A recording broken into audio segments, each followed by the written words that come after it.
మా చిన్నోడు కొంచెం ఏడ్చాడంటే మా ఆయన పోయి ఎత్తుకోపో అంటాడు, లేకుంటే ఆయనైనా పరిగెట్టుకుంటూ వచ్చి ఎత్తుకుంటాడు. అలా చేస్తే వాడు అస్తమానం ఏడవకుండా ఎలా ఉంటాడు, ఏడుస్తుంటాడు ఎత్తుకోమని. ఒక్కసారి పిల్లల్ని ఎత్తుకున్నామా ఇంకంతే అండి, వాళ్ళు అలాగే అడక్ట్ అయిపోతారు. ఫస్ట్ నాని అప్పుడు అలాగే అనుకున్నాము, కానీ వీడప్పుడు మేము డిసైడ్ అయ్యాము వీడిని ఇలా చేయాలని. కానీ వన్స్ పిల్లలు అలా చేశారా మనం ఇంకా అదే ఫాలో అవుతాము, అనుకున్నా కానీ పట్టించుకోము. మా ఆయన అంతే అండి, చెప్పినా వినడు. లేదు ఏడిస్తే ఎత్తుకోక ఏం చేయాలంటాడు. మరి పిల్లలు నాకు ఏడవకుండా ఎలా ఉంటారు, వాళ్ళు ఒక్కసారి ఏడ్చినప్పుడు మనం ఎత్తుకొని అలా గారాబం చేస్తామా ఇంకంతే. ఈ మగవాళ్ళు చెప్తే వినరు. ఇంకా వాళ్ళకేమి, వాళ్ళు బాగానే ఆఫీస్కి వెళ్ళిపోతారు. తర్వాత ఉండేది ఎవరికి, మనకే కదా.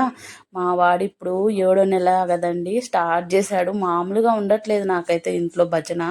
ఇంక ఏడుస్తానే ఉంటాడు, ఎత్తుకుంటే టక్కన అప్పుడే ఏడుపు ఆపేస్తాడు. ఇంక మళ్ళీ ఎత్తుకోగానే ఆపేస్తాడు, మళ్ళీ కింద పెట్టగానే అలాగే ఏడుస్తాడు. వీడికి అసలు ఏం చేయాలో అర్థం కావట్లేదు నాకైతే. ఓకే.